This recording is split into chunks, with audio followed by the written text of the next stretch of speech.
stop. Stop inviting them into your life. You know that sinking feeling in your stomach? That whisper that says something is wrong with this person. Most people ignore that whisper. They wait 6 months, a year, a decade until they're emotionally broken and financially depleted. The truth is, toxic people wear their red flags on their sleeves. You just don't know where to look. Today, we're changing that. Forget the subtle signs.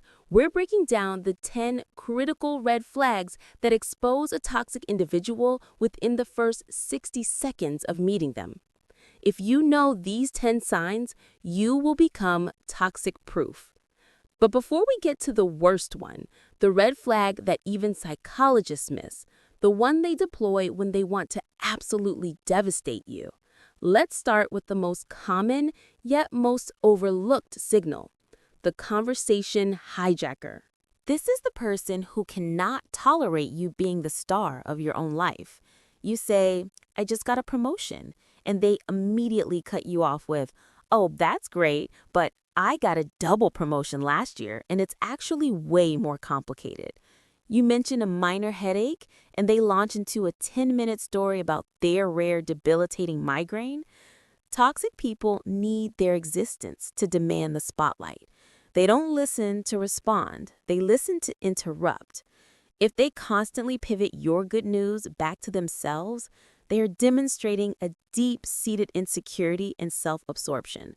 This is their way of establishing conversational dominance in the first 60 seconds. Be extremely wary of people who shower you with too much praise too soon. They say things like, "You and I are exactly the same," or "I feel like I've known you for years. You're the greatest person I've ever met." This isn't admiration. It's called love bombing. They're trying to inject themselves deep into your life, your inner circle, and your emotions before you have a chance to logically evaluate their character. This intense, immediate bonding is a power move, not a genuine compliment. They are rushing the relationship because they know if you stop to think, you might see the cracks. Everything is a tragedy, and it's always someone else's fault. Listen to the way they frame their stories. They got stuck in traffic because of that idiot driver. They lost their job because my boss is a monster. They're late because my alarm clock betrayed me. They never, under any circumstances, take responsibility for their own choices or lack of action. They see themselves as the main character in a permanent crisis. This is crucial. If they won't take accountability for a small mistake in the first meeting, they will certainly never take accountability for hurting you later on.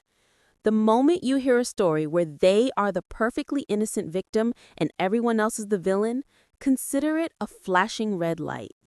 This is subtle, but terrifyingly effective. You say, "I can't talk after 8 p.m., and they text you at 8:05 p.m., pretending they forgot. You say, "Please don't call me that nickname," and they do it again later, but jokingly. They're actively, deliberately testing your limits. They need to know where your boundaries are so they can figure out how easy you are to control. If you let them cross the small lines, the 5-minute time boundary, the nickname boundary, they learn that you won't enforce the big lines. The boundary tester is looking for compliance, not connection. If they disrespect your small requests in the first 60 seconds, run. Pay close attention to the stories they tell about other people in their life. Are all their previous friends, all their ex-partners, all their colleagues, and even their family members crazy, liars, idiots, or abusive? If their personal history is a constant, intense soap opera with a new villain every week, you must recognize one undeniable truth. They are the common denominator. Toxic people thrive on chaos and division. They push away healthy people and attract or create drama. If they have constant conflict with everyone they know, you will be next. Your first conversation is their audition for your new role as their next victim or their new best friend before you become their next villain. You mention that you're thinking of buying a car, and before you finish the sentence, they interrupt with a torrent of unsolicited, highly detailed advice about car models, financing, and insurance, and they speak with absolute certainty, even if they've never bought a car themselves. They don't respect your competence. They need to establish dominance and show that they are smarter than you. They need to control the conversation and the narrative. This is not helpfulness. It's arrogance disguised as knowledge. Real, healthy people ask, "What are you considering?" or "How can I help?" Toxic people just tell you what to do. Never forget this rule. The person who gossips to you will gossip about you. If they share deeply personal, sensitive details about their closest friends, their spouse, or even their own family members in the first meeting, it shows a fundamental lack of respect for privacy and loyalty. They are using information as social currency, testing the waters to see what they can share to get a reaction from you. They are establishing a false sense of trust based on betrayal. They have no moral line against using private information for personal gain or momentary attention. This type of immediate betrayal is a toxic preview of what they will do to you once they mined enough of your secrets. Toxic people can ask questions, but only superficially. You share a story about a major personal loss, a death in the family, a big career disappointment, and they give you the briefest, most rote, "Oh, I'm sorry," and then pivot immediately back to their own minor inconvenience or a mundane event from their day. Look for the empty stare when you're talking about something important. They can't genuinely connect to your feelings because they are only focused on their own needs and their own narrative. If they can't show basic human empathy in a low-stakes first conversation, they will absolutely fail you when you need them most. They will immediately try to create an us versus them dynamic.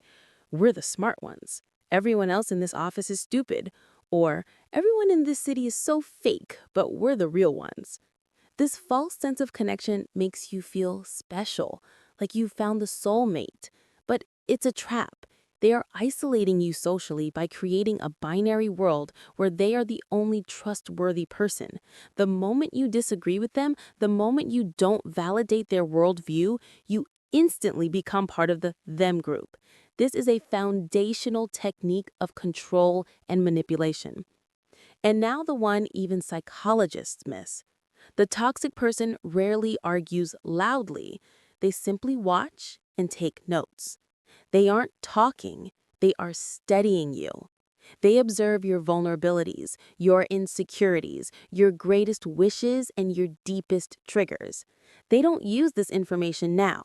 They save it for the exact moment they need to deploy the most painful attack, when you're vulnerable, when you try to leave, or when you finally stand up to them. They will weaponize your own secrets, your own weaknesses, and your own history against you. This is calculated, cold, and terrifying. This red flag has no immediate dialogue. It is the silence that should terrify you most. Remember this. The red flags aren't a mistake. They are a warning. You do not owe anyone your time, your energy, or your peace simply because they showed up. Your job is to listen to that whisper and protect your space. The moment you see one of these signs, don't engage. Disengage. Slowly, calmly, and completely.